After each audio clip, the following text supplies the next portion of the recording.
एक नए व्लॉग के साथ तैयब बलोच फिर से आपकी खिदमत में हाजिर है। अभी थोड़ी देर पहले मैंने सैक्ड एम्प्लॉइज़ जिनको बरतरफ किया गया था सुप्रीम कोर्ट के फैसले से, उनसे मुतल्लिक नज़रसानी का केस अगर सुप्रीम कोर्ट में चल रहा है और डेली की बुनियाद के ऊपर मैं आपको अप टू डेट मतलब अपडेट्स भी दे रहा हूँ। ताम आज इस केस में एक टर्निंग पॉइंट आया। अगरचे सुप्रीम कोर्ट ने फैसला महफूज किया और कल सुप्रीम कोर्ट की जानिब से ये फैसला जो है वो सुनाया जाएगा। ताहम गुज़िश्ता कई रोज़ से हम देख रहे थे कि सुप्रीम कोर्ट बार बार अटार्नी जनरल से या वफाक से तजवीज़ मांग रही थी कि इन सैक्ड एम्प्लॉइज़ का हुकूमत जो है वो क्या अदराक कर सकती है, क्या इनको कंपनसेट कर सकती है, क्या फैसिलिटेशंस दे सकती है। और इवन कि यहाँ तक भी इस हुकूमत को ऑप्शन दिया गया था कि जो 17 अगस्त का जजमेंट है वो हुकूमत को आड़े नहीं आ रहा, तो फिर हुकूमत इन हवाले से क्या कर सकती है, क्या कोई नई कानून साजी, क्या जो भी तजावीज़ थी। लेकिन उसके बाद जो हुकूमत की जानिब से आज अटार्नी जनरल ने तजावीज़ दी, वो तजावीज़ देख के सैक्ड एम्प्लॉइज़ बहुत ज़्यादा मायूस हो गए और पहले वो जो समात ख़त्म होती थी उसके बाद चले जाते थे जो धरने पे थे, लेकिन अब वो धरने पे मौजूद हैं। शायद वो रात तक बैठे रहें या हुकूमती यकीन दहानी तक, हो सकता है वो सुबह तक बैठे रहें। तमाम उन्होंने इस हवाले से मैंने अंदर जाकर उन सैक्ड एम्प्लॉइज़ से बात की, उनके मसाइल सुनने की कोशिश की और उनका मौक़िफ़ जानने की कोशिश की कि वो हुकूमती प्रपोज़ल से मुतल्लिक़ क्या कहते हैं। तो मुख्तलिफ़ कमेंट्स जो मैंने लिए, आइए आप भी वो कमेंट्स सुने और फिर आप अपने फ़ैसला करें कि सैक्ड एम्प्लॉइज़ दुरुस्त हैं या हुकूमत वक्त दुरुस्त है। फिर ताहम पहले आप ये कमेंट सुन लें, फिर उसके बाद बात करते हैं। नेक्स्ट स्ट्रेटजी क्या है? अभी हुकूमत ने तजावीज़ दी है, ताहम फैसला रिजर्व है और कल फैसला आएगा। हो सकता है पॉसिबल ये भी हो सकता है कि अदालत जो है वो कोई और ऑप्शन पे चली जाए और इनका जो तजावीज़ है वो तस्लीम ना करे। तो आप क्या इस हाल से? औज़ुबिल्लाहि मिनश्शैतानिर्रजीम, बिस्मिल्लाहिर्रहमानिर्रहीम। हम आज भी अदालत उज़्मा से, गवर्नमेंट से बहुत ज़्यादा तवक्कुआत वाबस्ता किए हुए हैं। हम पर उम्मीद हैं कि कल हमारे हक में फ़ैसला आएगा। उसकी वजह यह है कि 17 अगस्त की जजमेंट के अगेंस्ट बहुत सारे एरर्स वकला ने जुडिशरी के सामने रख दिए हैं, जो बज़ाते ख़ुद बहुत काफ़ी मवाद है कि इस जजमेंट को सेट असाइड किया जाना चाहिए। मैं यहाँ पर यह भी कहना चाहूँगा कि अगर इस जजमेंट को सेट असाइड ना किया गया तो ये भी एक रॉन्ग प्रेसिडेंट बन जाएगी, जो आने वाले वक्तों में हर दौर में कोर्ट के सामने पेश की जाएगी कि जब एक रिव्यू कोर्ट था और लार्जर बेंच था और मुल्क के नामवर वकला ने हर दिन साबित किया कि आपकी जजमेंट के अंदर एरर्स हैं, तो आप इसको सेट असाइड ना करें। ये एक बहुत बड़ा स्टिग्मा बन जाएगा अगर सेट असाइड ना किया गया। दूसरा, हम ये कहते हैं कि 4 महीने से गवर्नमेंट ने हमें ये यकीन दहानी कराई थी कि अगर जुडिशरी ने आपके हक में फ़ैसला ना किया और अगर हमें इख्तियार दिया तो हम पार्लियामेंट में, अवामी पार्लियामेंट में आपके साथ खड़े होंगे। मगर आज हुकूमत की तरफ से एजी साहब ने खुद एक ऐसा प्रपोज़ल दे दिया, गो अभी तक उसके ऊपर फाइनलाइज कुछ भी नहीं हुआ, लेकिन हम यहाँ एहतजाज कर रहे हैं और पुरजोर अपील करते हैं कि जो दूसरी ऑप्शन है वो हमें मंजूर नहीं। उसकी वजह सिर्फ 2 वजह ये है कि हमने हर दौर में प्रोसीजर को मुकम्मल किया, रिटेंशन कोर्सेज़ किए, प्रमोशनल कोर्सेज़ किए, हमने कमेंडेशन सर्टिफिकेट्स हासिल किए, हमने कैश अवार्ड हासिल किए, हमने गोल्ड मेडल हासिल किए, हमने सदारती तगमा शुजात हासिल किया। क्या ये सारे इदारे, ये सारे लोग, ये सारे इंस्टीट्यूशन, ये 20-22 साल तक इनको बिल्कुल भी समझ नहीं आई कि हम इर्रेगुलर लोग हैं और हमें ये नवाज़शात करते रहे या मेडल्स देते रहे कि आज आप हमें उस छलनी से निकालना चाहते हैं।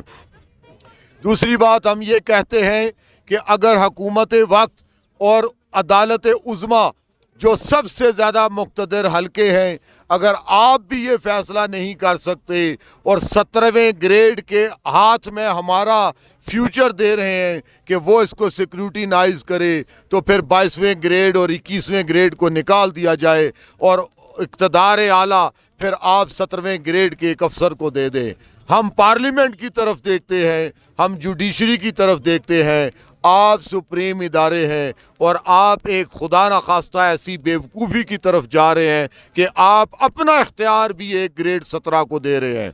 अगर आप ऐसा कहते हैं तो हम मुतालबा करते हैं कि इस वक्त जितनी भी ब्यूरोक्रेसी है वो सब के सब हमारे साथ FPSC के एग्ज़ाम्स दें और वो साबित करें कि वो भी इसके अहल हैं या नहीं। दूसरा, हम ये कहते हैं कि अगर आपने ये सारी एक्सरसाइज करनी है तो इस 25 साल के दौरान जिसने हमें जब जब नौकरी पे बहाल किया, जिसने जब हमें नौकरियों से निकाला और जिस अदलिया से हमारे हक में फैसले हुए उनको भी सजाएं दी जाएं, चूँकि मुअज़्ज़ज़ अदालत ने ये कह दिया कि इसमें आपका कसूर नहीं, ये लॉ फॉल्टी है, सो इसके जितने ज़िम्मेदारान हैं उनको भी यहाँ कटहरे पर लाया जाए। ये बैड फेट बार बार हमारे ही गले में मत डाली जाए।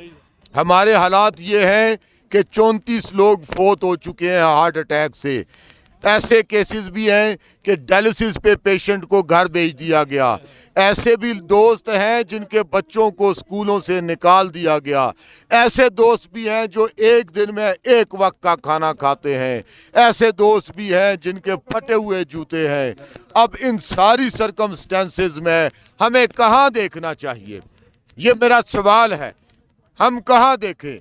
अदालत उज़्मा की तरफ देखें, हम पार्लियामेंट की तरफ देखें, इसके अलावा और कोई दो इदारे नहीं। और ये रियासत की जिम्मेदारी है कि हमारी जान, हमारे माल, हमारी इज्जत, हमारी रोटी की तहफ़्फ़ुज़ करे।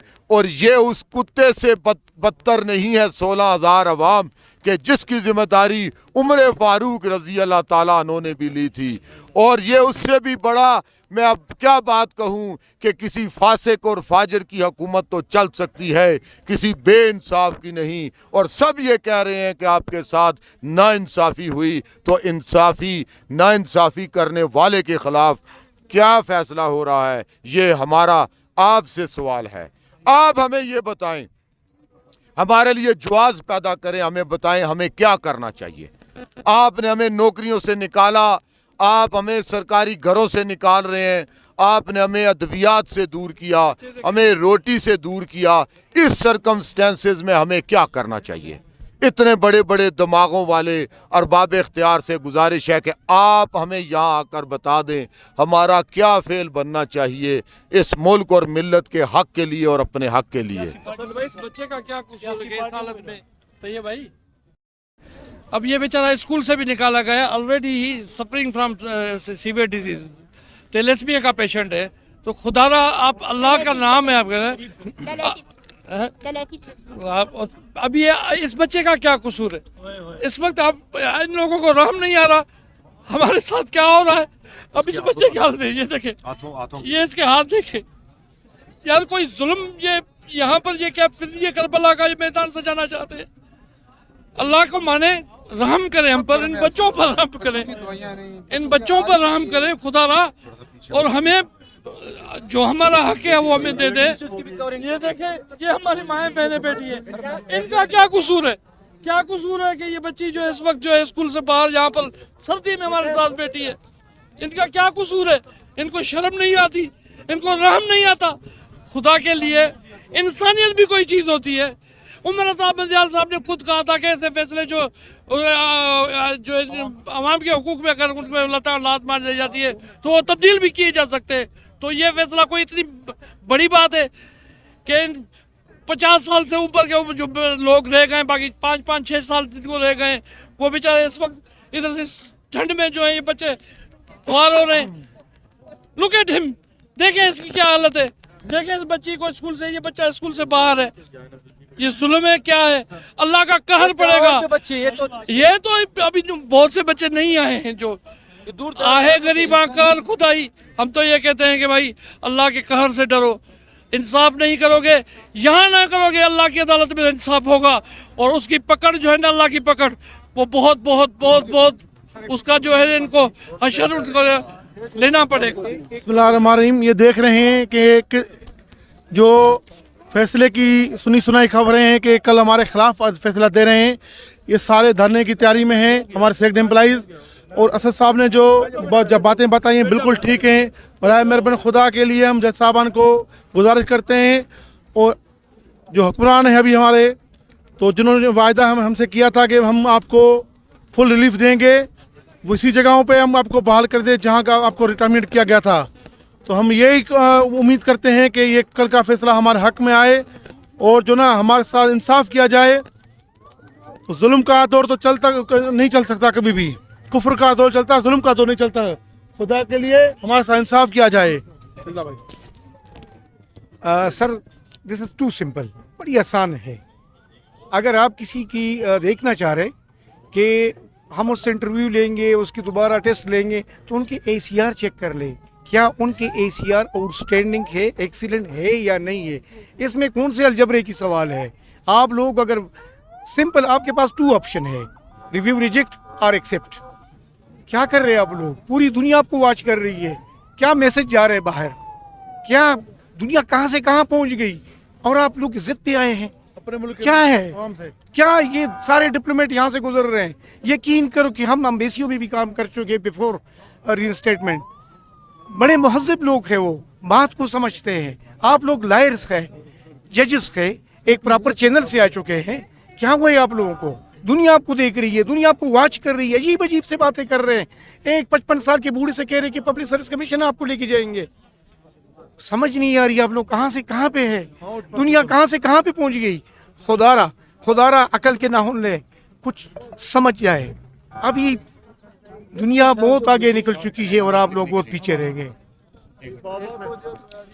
औज़ु बिल्लाहि मिनश शैतानिर रजीम, बिस्मिल्लाहिर रहमानिर रहीम। 17 अगस्त 2021 का फैसला, जिसने 17,000 सेक्ट एम्प्लॉय का माशी कत्ल किया।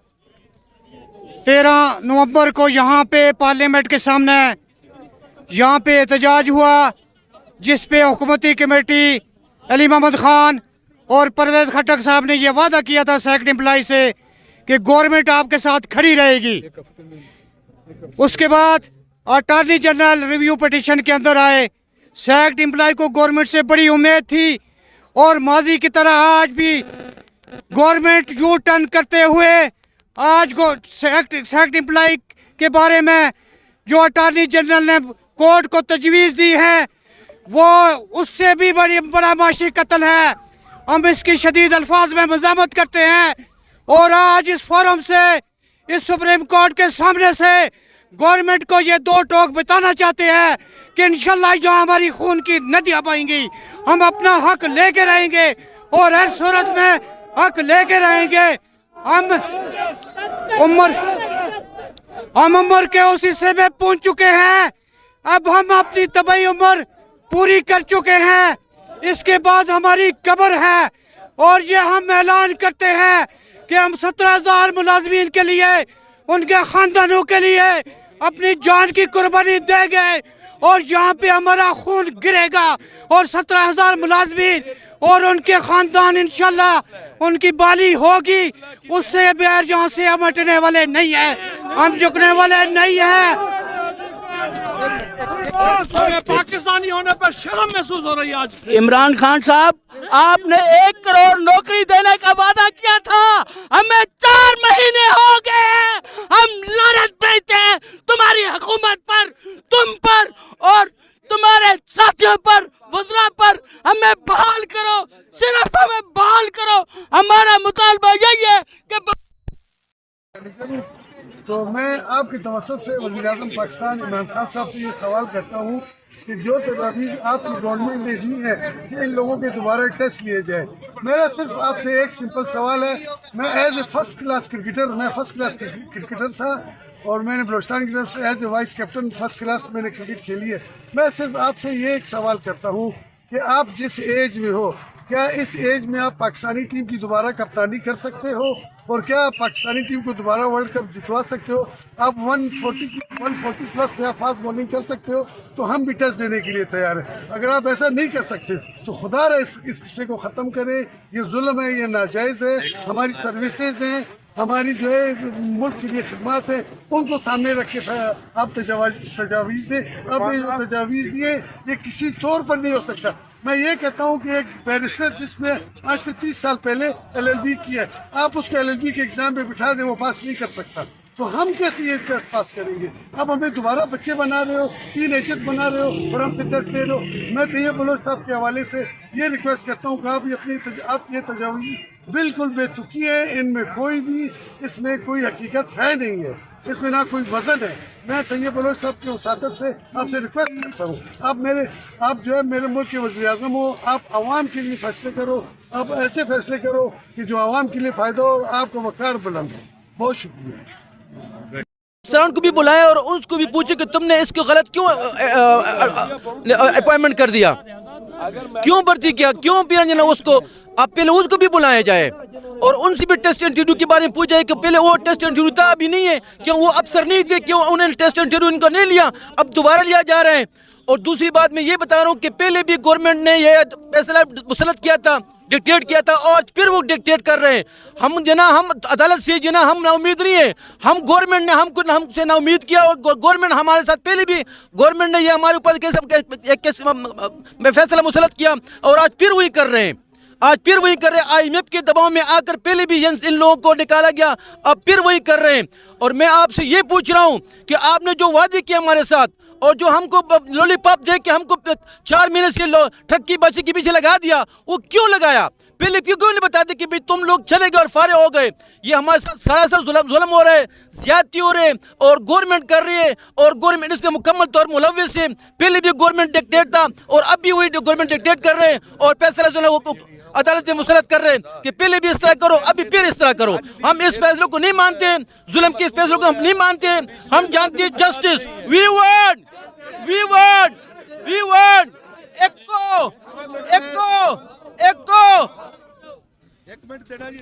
अस्सलाम वालेकुम वरहमतुल्लाहि वबरकातुहू। सर बात यह है कि पहले भी हमारे जो कागजात थे, डॉक्यूमेंट चेक हुए, हमें जो भर्ती किया गया, हमें डॉक्यूमेंट जो है वो अदारों से, यूनिवर्सिटी से वो चेक किया गया कि क्या इनके ये जो वेरिफिकेशन कराई हुई है क्या इनके कागजात ठीक हैं। अब अगर हम ये कागजात हमारे ठीक हैं, जो सीट में हम बैठे हैं, तो हमें क्यों निकाल रहे हैं? हमें आप बात ये है जब हम अदारों में काम करें, मखसूस बंदों को निकाल दिया गया, बाकी बंदे काम कर रहे हैं, तो एक MNA आता है 2-10 बंदों की चेट देता है ना, उसका टेस्ट इंटरव्यू। क्या ये फिर सन 47 से लेकर सारी वो स्क्रूटनी करें, टेस्ट इंटरव्यू सब के लें, सबको बैठाएं, हमारा भी लें उनका भी लें, वो वहाँ पे आराम से बैठे हुए हैं, हम जलील हो रहे हैं। हम या इसके बाद ये है कि हमारी ACR चेक करें, हमने कितना काम किया, मैंने से काम किया इदारों में। अगर हमने काम अच्छा नहीं किया, तो फिर हमें देखें, हमारी ACR चेक करें। हमने अदारों में इंशाल्लाह तरक्की याफ्ता बनाया है, हमने काम करके दिखाया है।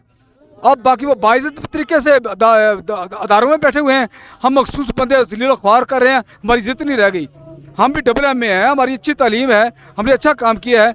अब जुडिशरी जो है अगर यही करना है तो सब के वो हमारे ACR भी चेक करें, हमारे डॉक्यूमेंट चेक करें। अगर हमारे डॉक्यूमेंट ठीक नहीं है तो फिर निकालने का हक है, उनको निकाल दें।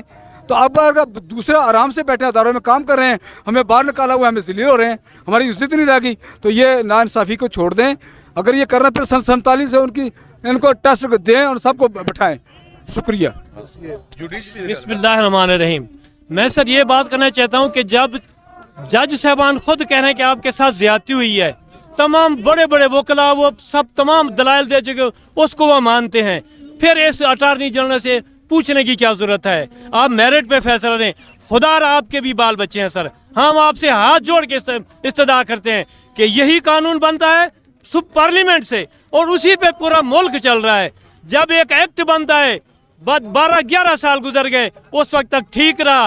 अब एक जज साहिबान ने जिस तरह भी किया तो उसको ख़त्म कर दिया। चीफ आर्मी साहब का आता है एक्सटेंशन, उसके लिए वो अदालत जाती है गवर्नमेंट, वो कहते हैं हम नहीं कर सकते, वही पार्लियामेंट में जाते हैं, पार्लियामेंट में एक्ट बनता है, वो वैलिड है। क्या वो जो उनके जो पीछे बैठे सीनियर वो अहल नहीं थे? वो जनरल साहबान भी अहल थे, इनको 3 साल एक्सटेंशन वो मिल सकती है एक्ट पे, तो हमारा एक्ट क्यों बेकार है? तो जजेस साहबान से हमारी काइंडली रिक्वेस्ट है कि आप मेरिट पे फैसला करें, आप अल्लाह को हाजिर नाजिर के देके करें, अटॉर्नी जनरल को छोड़ दें, ऊपर अल्लाह भी देख रहा है, पूरी आवाम यहाँ सड़कों पे घूम रही है। देखें कि वो उस एक्ट को देखो जिसको पार्लियामेंट, ये को सुप्रीम कोर्ट कहती है कि वो सुप्रीम है, वो बनाए, उस एक्ट को जूते की नोक पे रख के जग फेंक देता है। खुदा रही ऐसा ना हो, हम गरीब लोगों का हमारा मजाक ना उड़ाया जाए। हमारे छोटे छोटे बच्चे जलील हो गए, हम भी इंसान हैं, हम इस मुल्क के बाशिंदे हैं। जज साहिबान, हम आपसे इस्तदा करते हैं, खुदा का खौफ करो, अल्लाह का नाम लो, उस अल्लाह रहीम व करीम की, ये इंसान के बनाए हुए कानून है। अल्लाह ऐसा कभी नहीं चाहता। हजरत उमर फारूक रज़ियल्लाहु ताला कहते हैं कि मुझसे क़यामत के दिन पूछा जाएगा कि अगर कुत्ता भी प्यासा मर गया तो यहाँ कितने लोग मर रहे हैं, ये भी माएँ बहनें किसी की हैं। सर जज साहब, ये अगर किसी मिनिस्टर की बच्ची यहाँ होती, किसी MNA की बच्ची होती, फिर मैं पूछता सर ये भी किसी माएँ बैठे किसी की। खुदारा मैं हाथ जोड़ता हूँ, आप अपने अल्लाह को देखते हुए हम पे रहम करते हुए हमारे हक में दें। कितनी खवातीन बेवाएं हैं, उनका घर नहीं है बेचारियों का, कई बच्चों की मंगनी टूट गई, कई बच्चे यूनिवर्सिटियों से, 2 बच्चे मेरे छठे सेमेस्टर में से फारिग हो गए। खुदा के लिए कितने बच्चे बिल्कुल वो तालीम से गए, कितने घर उजड़ गए, 25, 30, 32 बंदे शहीद हो गए।